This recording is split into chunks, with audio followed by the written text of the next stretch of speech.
একে তো তিনি প্রচুর দান সৎকার করতেন, এটা তো আপনারা জানেনই।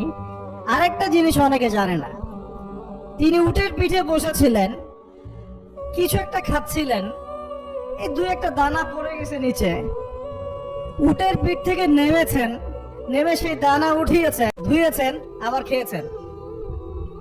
তার এই দুই চারটা দানার কোনো কিন্তু মানে পরোয়া না করলেও চলে, তার প্রচুর অর্থ সম্পদ আছে।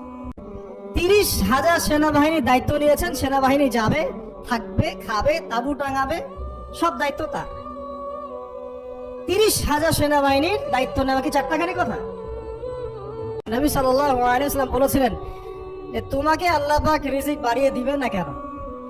তুমি রিজিকের যে তাজিম বা যে সম্মান তুমি করো, এর বদৌলতে আল্লাহ পাক তোমাকে বেহিসাব রিজিক দিবেন। খেয়াল রাখবো, আমলের মেহমান হৃদয়ের মধ্যে আসলে তাকে ফেরাই না দেওয়া, তাহলে সেই মেহমান কিন্তু আর আসবে না। মেহমানকে মূল্যায়ন করলে মেহমান বারবার আসবেন। আল্লাহ পাক আজকে আপনাকে হয়তো 1 কোটি টাকা দিয়েছেন, কালকে আল্লাহ না করুক 1000 টাকার জন্য মানুষের কাছে হাত পাততে বাধ্য করতে পারেন আল্লাহ পাক। এমনও কিন্তু দিন আসতে পারে, দিন সবার সবসময় সমান থাকে না, হতে পারে না। রিজিককে মানুষ তাজিম না করলে রিজিক দূরে চলে যায়। দুটো হচ্ছে, মাঝে মাঝে মনের মধ্যে কিছু আমল করার ইচ্ছা আসে, আসে না? মনে হলো যে আচ্ছা একটু 10টা আয়াত পড়ি, মনে আসে না? মাঝে মাঝে এমন মনে হয় না?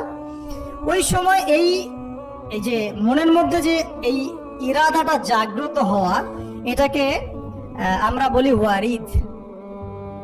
অন্য ভাষায় আপনি বলতে পারেন মেহমান। কি বলতে পারেন? এটা আল্লাহর পক্ষ থেকে আপনার কলবের মধ্যে মেহমান হিসেবে এসেছে। এখন আপনি যদি আমলটা করেন, সেই মেহমান বারবার আপনার কলবে আসবে। যদি আপনি ওই সময় আমলটা না করেন, মেহমান চলে যাবে, মেহমান অসম্মানিত হলে পরে আর আসবে না। এমনি তো হারামের যুগ, এমনি সুদের যুগ, এমনি ঘুষের যুগ। অলমোস্ট এভরি ফ্যামিলি সুদখোর এখন, অলমোস্ট এভরি ফ্যামিলি। এটা কেন বললাম? একটা সুদখোরের ঘরে তুলে দিতে সে দ্বিধাবোধ করতেছে না, একটা দুর্নীতিবাজের ঘরে তুলে দিতে দ্বিধাবোধ করতেছে না, একটা ঘুষখোরের ঘরে তুলতে দ্বিধাবোধ করতেছে না, একটা মানে কি বলবো মাদক সেবী, ড্রাগ এডিক্টেড, বা এই যে আর কি বলবো ফাসেক, জালেম, এই ধরনের ঘরে উঠাই দিতেও সে দ্বিধাবোধ করছে না। 5তলা বাড়ি চাই আমার মেয়ে 5তলা বাড়ি থেকে সুখে থাকবে। এই যে সুখের ডেফিনেশন এখানে দিয়েছেন আপনারা।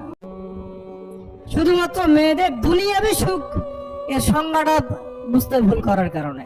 এর নাম যদি সুখী হইতো, তাহলে অমুসলিমরা সুখী না কেন? পশ্চিমারা সুখী না কেন? ওরা আত্মহত্যা করে কেন? এভাবে মেয়েদের জীবন নষ্ট করেছেন। অথচ অল্প যদি হালাল রিজিকও হতো, আল্লাহ